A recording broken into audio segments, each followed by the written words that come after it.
L'Europe est privée de gaz russe depuis ce matin. Nord Stream a coupé le robinet et ce pour 10 jours, non pas en réponse aux sanctions dont fait l'objet la Russie officiellement, mais pour faire des travaux de maintenance. Sauf que vu le contexte en Ukraine, nul ne sait si et surtout quand ce robinet sera ouvert. Alors, pour essayer d'y voir plus clair, comprendre qui va être le plus pénalisé en Europe, notamment Jade Partouche, nous a rejoint. D'abord, expliquez-nous, Nord Stream 1, c'est quoi et pourquoi est-ce qu'on en reparle aujourd'hui? Alors Nord Stream 1, c'est ce gazoduc que vous voyez sur cette carte, cette ligne en rose qui donc part de la Russie et rejoint l'Allemagne, qui transporte le gaz jusqu'à l'Allemagne. Une fois le gaz acheminé en Allemagne, eh bien, il est acheminé dans d'autres pays de l'Union européenne, notamment la France. Donc on est étroitement lié à l'Allemagne. C'est 1200 kilomètres en tout qui traversent donc la mer Baltique. Aujourd'hui, pourquoi on en reparle? C'est parce que la société qui gère ce gazoduc-là, la société Gazprom, a annoncé couper totalement les tuyaux pour 10 jours. La raison principale invoquée, c'est pour des travaux de maintenance. Donc jusqu'au 21 juillet, ces tuyaux-là sont totalement hors service, qui doit être en théorie qu'une formalité, fait peser inévitablement une menace sur toute l'Europe. Et si Vladimir Poutine, on est obligé de se poser la question, et si Vladimir Poutine décidait de ne plus ouvrir les vannes? Le risque est important quand on sait que presque 50% du gaz importé dans l'Union européenne provient de la Russie. Donc effectivement, c'est un risque à prévoir. En tout cas, c'est ce qu'a dit Agnès Pannier-Runacher, la ministre de la Transition énergétique, qui a précisé dans le Figaro que le scénario du pire existe, d'autant plus si l'hiver qui s'annonce est rude.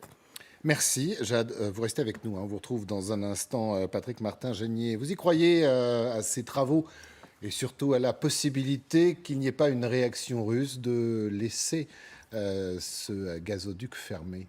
Alors, tout à fait, sur le plan technique, c'est vrai que c'est un gazoduc qui doit être révisé en maintenance comme une voiture. Il faut faire des révisions, il faut fermer les vannes, il faut les revoir, il faut les nettoyer. Donc ce n'est pas effectivement étonnant. La seule inquiétude, mais la grosse inquiétude en Allemagne, c'est qu'effectivement, on va fermer ces turbines, ces robinets pendant 10 jours. C'est normal, c'est de la maintenance. La grande angoisse, c'est qu'on ne les rouvre pas. Et c'est ça aujourd'hui, parce que nous sommes dans un contexte tout à fait exceptionnel. Et vous avez vu que l'Allemagne quand même s'inquiète. Le vice-chancelier, le ministre de l'économie, Robert Habeck, l'a dit. Il se pourrait effectivement qu'il ne rouvre pas. Ce serait terrible pour l'économie allemande, l'industrie. Ce serait terrible pour les ménages, notamment au cours de l'hiver, si on n'arrivait pas à reconstituer nos réserves. Et il y a eu une polémique récemment. Vous savez que le Canada, une des turbines de Nord Stream 1 était en réparation au Canada. L'Allemagne a exigé le retour de cette turbine, et ce qui n'a pas plu du tout aux autorités ukrainiennes. Ce qui peut expliquer d'ailleurs un peu le contentieux entre l'Allemagne et l'Ukraine et le rappel de l'ambassadeur, notamment ukrainien, à Berlin. Donc effectivement, ça peut être une occasion. Je ne suis pas encore certain que la Russie fermera définitivement quand même ce pipeline. Voilà, on peut se poser la question, d'autant plus Catherine Gentil, que ça rapporte quand même ces livraisons russes à l'Europe. 800 millions d'euros par jour, si l'on compte aussi le pétrole. Donc, est-ce qu'il peut jouer longtemps ce jeu-là, Vladimir Poutine? C'est pénalisant pour lui aussi. Oui, mais il y a plusieurs éléments. D'abord, il a dit, vous vous souvenez, en fin de semaine dernière, le plus sérieux n'a pas encore commencé. Donc, ça pouvait se décliner sur le militaire, mais sur l'économique, évidemment, sur l'énergétique. Donc, est-ce que déjà, à ce moment-là, il avait pris une décision concernant la livraison de gaz? Ensuite, les prix ont tellement augmenté que jusqu'à récemment, il pouvait se permettre de vendre 2 fois moins de gaz que l'année précédente, tout en continuant à gagner plus d'argent que l'année précédente. Donc, on voit qu'il est quand même en position de force. Et puis surtout, je pense qu'il y a un élément qu'il prend évidemment en ligne de compte, Vladimir Poutine, c'est qu'en coupant le gaz ou en le réduisant énormément, il va mettre, et c'est déjà le cas, les pouvoirs occidentaux dans une situation compliquée, en tout cas en Europe, pas aux États-Unis bien sûr. Et on le voit déjà avec les déclarations des ministres allemands, des ministres aussi français, parce que la question c'est de savoir, est-ce que cet automne, le soutien à l'Ukraine dans l'opinion publique européenne restera le même à partir du moment où il va falloir se chauffer moins. Les Allemands l'ont déjà annoncé. D'autant qu'on sait déjà qu'il y a quelques changements dans l'opinion. Exactement. Même au-delà de nos frontières, même du côté des Américains, on s'interroge. Tout à fait. Donc je pense que Vladimir Poutine sait que c'est une arme de destruction massive, ça, dans l'opinion publique européenne, et que on voit qu'on a l'impression qu'il s'est un peu amusé. Il avait un peu coupé à droite, à gauche les livraisons de gaz. Et puis là, ça devient effectivement massif.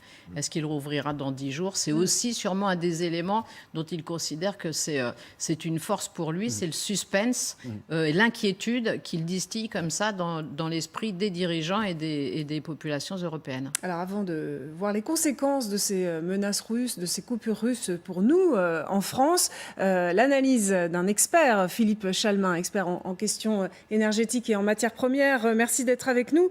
Alors d'abord, ces histoires de maintenance sur Nord Stream, est-ce que c'est un prétexte selon vous pour utiliser cette menace, ce levier de couper le gaz à l'Europe entière?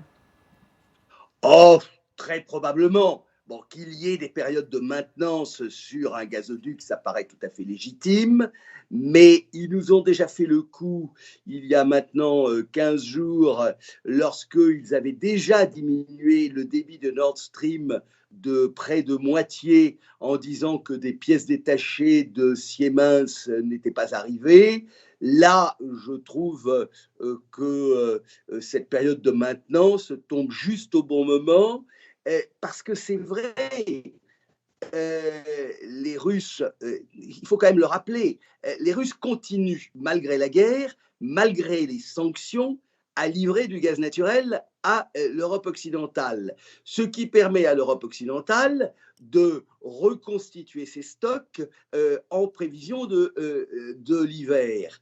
Et donc, Gazprom ne cherche à maintenir, je dirais, l'aspect un petit peu théorique des contrats. Donc Gazprom ne remet pas en cause et ne revient pas sur ses contrats de fourniture. Simplement, il trouve un prétexte technique pour bloquer les livraisons sur Nord Stream et pour donc limiter la capacité des Européens à reconstituer leur stock. Et de toute façon, on le retrouve bien entendu sur les prix de marché à l'intérieur de l'Europe, tant du gaz naturel que bien entendu aussi de l'électricité. Philippe Chalmin, restez avec nous bien évidemment. Et puis cette question, et nous, par rapport à cette situation, même si le gaz russe ne représente que 17% de notre approvisionnement, dans quel état d'esprit sommes-nous ? Il faut se mettre en ordre de bataille, a dit notre ministre de l'économie, Bruno Le Maire. Écoutez-le. Je pense que c'est une option crédible. À partir du moment où c'est une option crédible, notre responsabilité politique, c'est d'anticiper les conséquences. D'autant plus, comme vous le savez, que nous avons une production électrique cette année qui est particulièrement faible. 8 réacteurs qui sont à l'arrêt aujourd'hui. Donc il est impératif de nous mettre maintenant, je dis bien maintenant, en ordre de bataille.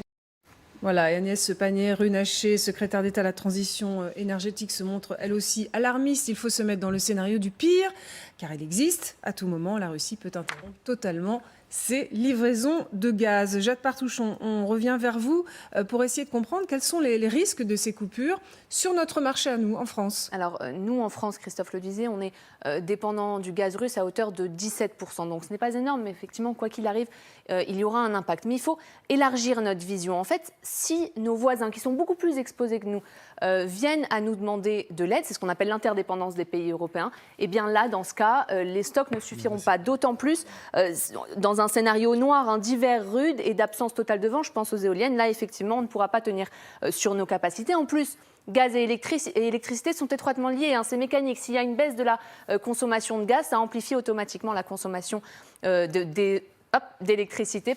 Alors comment faire ? On ne pourra pas totalement compter sur notre parc nucléaire qui est mal en point. 12 réacteurs nucléaires sont mis à l'arrêt, notamment à cause de problèmes de corrosion. Eh bien, il y a des travaux. Malgré tout, il existe des marges de manœuvre envisagées par le gouvernement. D'abord, option numéro 1, remplir à 100% les capacités de stockage. On est aujourd'hui à peu près 55%. Il faut remplir à 100% avant l'hiver, il faut le préciser. Deuxièmement, demander aux particuliers un geste éco-citoyen. Je vous donne un exemple, 1 degré de chauffage en moins, ça équivaut à 7% de gaz en moins. Et l'État l'a dit, il sera le premier à donner l'exemple. Et puis 3, des coupures de courant pour certains sites industriels. Bruno Le Maire disait hier que des coupures de courant seront envisagées dans 22 sites industriels qui ont accepté, bien évidemment, contre rémunération, des coupures temporaires. On va couper chez eux pour assurer un approvisionnement quotidien dans les établissements privés prioritaires comme les hôpitaux, les EHPAD ou encore les écoles. Après, il y a d'autres leviers qui sont envisagés, par exemple une baisse de la tension du réseau à peu près de l'ordre de 5%. Et puis en dernier recours, effectivement, il pourrait y avoir des coupures localisées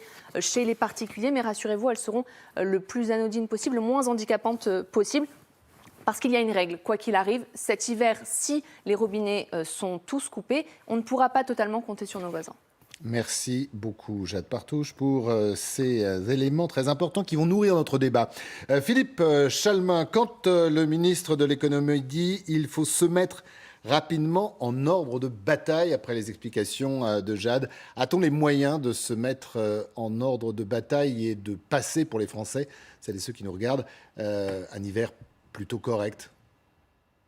De toute façon, soyons honnêtes, et comme ça a été souligné, la France n'est pas extraordinairement dépendante et nous avons par ailleurs quand même, à la différence de nos voisins allemands, des capacités d'importation et de regazéification de gaz naturel liquéfié qui sont relativement importantes et on a quand même un projet de terminal flottant au Havre qui pourrait se mettre en place dans les mois à venir. Donc la question en France ne sera probablement pas celle d'une véritable pénurie de gaz. Par contre, la vraie question, c'est celle de pénurie de gaz chez un certain nombre de nos voisins et qui pourrait à ce moment-là précipiter par exemple l'Allemagne dans une situation de récession. Nous allons avoir aussi des problèmes de réseau de gazoducs à l'intérieur de l'Europe, parce qu'il y a effectivement des pays qui n'auront pas de problème. Je pense à l'Espagne, par exemple, qui a de très importantes capacités de regazéification. Par contre, nous avons des goulots d'étranglement à l'intérieur de l'Europe. C'est vrai que la France sera peut-être amenée à approvisionner un petit peu l'Allemagne. Et de toute manière, tout ceci, et c'est là où la chose va être quand même assez cruelle, tout ceci va se traduire par une augmentation des prix. Tout le monde se focalise aujourd'hui sur l'énergie, sur le prix du pétrole et le prix de l'essence. Il faut savoir que la vraie crise qui nous attend à court terme à l'automne, c'est une crise sur les prix du gaz naturel. Nous sommes déjà, pour vous donner un exemple, dans les années 2010, le prix du gaz naturel sur le marché européen, il se baladait entre 5 et 15 euros le mégawattheure. Avant l'invasion de l'Ukraine, nous étions dans la zone des 70 à 80 euros le mégawattheure. Aujourd'hui, à l'heure où je vous parle, nous sommes aux alentours de 170 euros de mégawattheure, c'est-à-dire plus de 10 fois plus que dans les années 2010. Et l'impact du prix du gaz est direct sur le prix de l'électricité. Nous avons aujourd'hui un prix de l'électricité qui se balade entre, alors suivant les marchés européens, entre 200 et 400 euros le mégawattheure. Vous regarderez ce soir sur vos factures EDF, vous payez votre électricité à 70 euros le mégawattheure. Donc, nous allons avoir une très forte pression sur les prix et cela va bien entendu handicaper, alors certes les ménages, mais il y a un certain nombre de plafonnements, mais surtout les entreprises. Et c'est là où on va retrouver des augmentations de coûts de production dans nombre d'entreprises, même celles qui ne sont pas forcément les plus intensives en énergie. Philippe Chalmin, vous restez avec nous, le débat continue. Catherine Gentil, à l'instant, parlait de la part du président Poutine d'armes de destruction massive. Quand on voit ce qui va se passer, ce qu'a dit justement Philippe Chalmin, c'est-à-dire cette augmentation du prix des gaz, ces dissensions, ces divisions, il y aura peut-être aide entre les pays, mais à un moment donné, cette matière, on ne va pas pouvoir la trouver, donc les prix vont monter. Est-ce que l'Europe va rester unie ou est-ce que Vladimir Poutine a trouvé le coin à mettre entre les pays ? Ah, il a carrément trouvé le coin à mettre entre les pays. Un dernier exemple, je n'en croyais pas à mes yeux quand j'ai lu ça hier, que le gouvernement allemand a bloqué l'aide de 9 milliards d'euros que l'Union européenne devait apporter à l'Ukraine. Il a carrément bloqué. Le ministre des Finances, M. Lindner, a bloqué cette aide. Ça fait un mois que l'Allemagne a bloqué cette aide à l'Ukraine, pour différents motifs, évidemment. Le premier motif, c'est de dire attention, l'Europe va être trop endettée. Mais enfin, quand on est dans une situation économique, que l'Union européenne décide d'apporter une aide massive massive à l'Ukraine de 9 milliards d'euros. Cela avait été annoncé au Conseil européen du 23 juin. On apprend hier par la presse italienne, le Corriere della Sera, que M. Lindner a bloqué cette aide. Et donc, a priori, c'est vrai, ça a été vérifié. Donc, on voit bien aujourd'hui qu'il y a véritablement un coin, et surtout entre l'Allemagne et les autres pays. Premièrement, il y a cet aspect politique des choses. On n'est toujours pas d'accord sur ce qu'on fera à l'avenir sur cette guerre compte tenu des présences sur le terrain. Et surtout, on voit bien, vous l'avez dit, que les opinions publiques commencent à s'éroder les unes derrière les autres. Il est là le risque ? Pardon ? Il est là le risque ? Le risque, il est là. Il est là parce que, même si on nous dit qu'on se bat pour les valeurs, et c'est vrai, il faut se battre pour la démocratie, pour les valeurs, aujourd'hui, il semblerait qu'il y ait un seuil de tolérance de l'ensemble des consommateurs, des habitants européens, sur le fait de dire jusqu'à quel point nous allons souffrir de ces conséquences économiques sur le prix des foyers, sur le prix du carburant, sur le prix des matières premières, sur le prix des produits de première nécessité. Je crois que la grande difficulté, elle est là pour le On va reparler des conséquences sur nos factures à nous, mais Catherine Gentil, sur l'Allemagne, en effet, qui bloque cette aide, comment vous l'interprétez ? C'est un geste, évidemment, envers Vladimir Poutine, pour qu'il ne coupe pas le robinet à l'Allemagne, qui est très dépendante. Et on voit que l'Allemagne, depuis le début, de toute façon, est très réticente à se passer de gaz russe. Oui, autant exactement. sur le pétrole et sur l'or russe, on a trouvé des compromis. Les Pas sur le 60% gaz. de dépendance, ça ne se balaye pas d'un revers de main. Donc effectivement, les Allemands, dont on connaît en plus la proximité qui avait été la leur avec Vladimir Poutine à l'époque d'Angela Merkel, ont besoin de temps pour réussir à se défaire de cette dépendance, si tant est qu'ils y réussissent assez rapidement. On voit que leurs relations n'ont jamais été très sereines avec les Ukrainiens. On se souvient que le président Steinmeier n'avait pas pu venir en Ukraine parce que justement Volodymyr Zelensky reprochait aux Allemands d'avoir été trop proches des Russes. Donc aujourd'hui, c'est quand même effectivement sûrement le premier coin important entre les alliés européens qui, pour l'instant, avaient réussi à maintenir leur union, parce que aussi on voit aussi déjà que certains vont individuellement dans certains pays comme le Qatar ou l'Arabie Saoudite ou l'Algérie ou ailleurs pour négocier de nouveaux contrats sur le gaz, alors que l'idée au départ, au début de la crise ukrainienne, il avait été dit Urbi et Orbi que justement on referait comme pour le vaccin contre le Covid, c'est-à-dire que ce serait un plan global européen pour éviter que chacun aille négocier, ce qui fait encore flamber les prix, etc. Et pour l'instant, ça n'a pas été réussi. Donc on voit que quand même les obstacles s'accumulent sur la route de l'Europe pour à la fois conserver son unité et pour faire face à la crise énergétique qui s'annonce et éventuellement à la colère sociale qui va en découler. Alors, on parle de l'Allemagne, je vous laisse la parole après. Oui, je voulais simplement dire que l'Ukraine a rappelé plusieurs ambassadeurs dans différents pays européens, ce qui montre bien qu'il y a un signe. Il y a des divisions aujourd'hui, et donc c'est un vrai signe de difficulté. Vladimir Poutine l'a bien compris.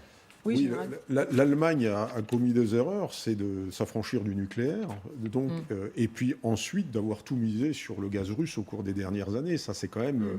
Ils ont pensé que ça allait arrimer la Russie à l'Occident et qu'on allait pouvoir, comme ça, commercer tranquillement. Et donc, aujourd'hui, ils se reposent en partie sur le charbon. Il y a une partie non négligeable. Je vous propose, on va reparler justement de l'Allemagne, mais Jade Partouche nous a rejoint précisément sur ce sujet parce que l'Allemagne a d'ores et déjà dû prendre des mesures drastiques pour faire face à cette pénurie à venir de gaz russe. Jade. Oui, parce que le risque qui plane sur l'Allemagne n'est pas du tout le même.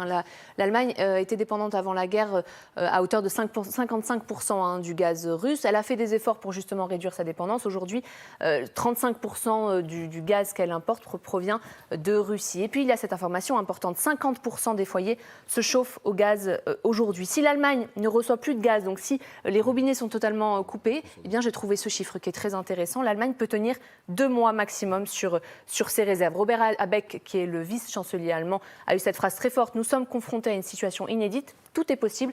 Nous devons nous préparer, comme toujours, au pire. Donc, effectivement, le pays tente d'activer certains leviers. Et vous allez voir que les mesures qui sont prises sont beaucoup plus drastiques que chez nous. D'abord, la possibilité de réintroduire du télétravail comme en pleine pandémie, sauf que là, ce serait pour économiser l'énergie nationale.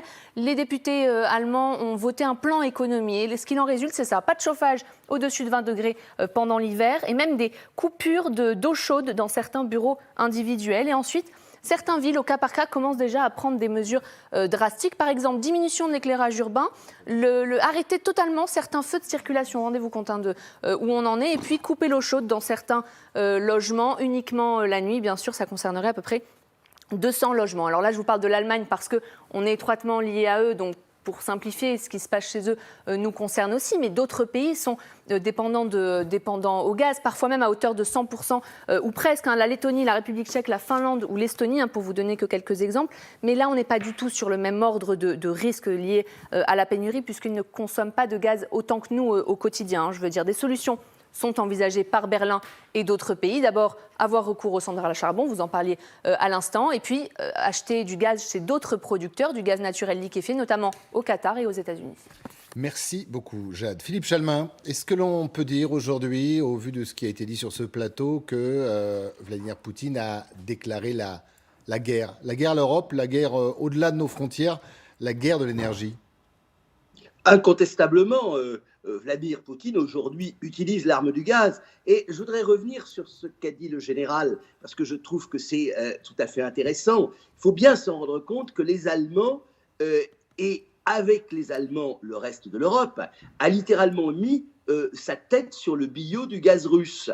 Alors souvent pour des raisons idéologiques, parce que la transition énergétique telle que l'ont conçue les Allemands, elle était quand même relativement idéologisée. Que disaient les Allemands? Nous ne voulons pas de nucléaire. Nous ne voulons pas non plus d'ailleurs de gaz de schiste américain. Et au fond, nous ne voulons pas de gaz naturel liquéfié. L'Allemagne n'a pas aujourd'hui de capacité d'importation de gaz naturel liquéfié. Nous allons essentiellement nous tourner vers les renouvelables. Le problème, c'est qu'ils avaient un petit peu oublié que le renouvelable, c'est intermittent. L'été dernier déjà, il y avait eu une panne quasiment de vent dans tout le nord de l'Allemagne. C'est d'ailleurs ce qui avait expliqué bien avant la guerre de l'Ukraine la première flambée des prix du gaz naturel. Et puis, donc, comme quand même des énergies renouvelables intermittentes, au moment où on électrifie de plus en plus l'économie, il faut qu'il y ait des capacités de production d'électricité. Lorsqu'il n'y a pas de soleil, il n'y a pas de vent. Et donc, comme on essaie de sortir du charbon, on va dépendre du gaz. Et les Allemands sont allés très très loin.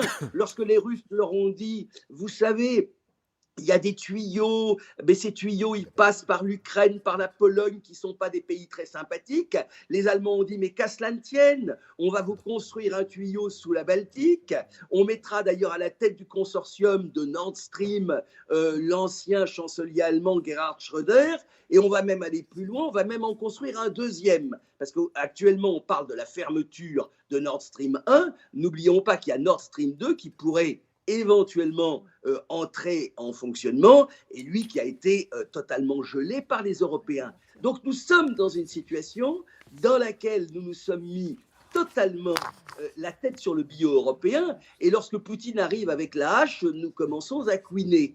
Mais au fond, quelque part, les Allemands, et avec eux le reste de l'Europe, n'a eu un peu que ce qu'ils méritent, c'est-à-dire une transition énergétique que je qualifierais de relativement intégriste.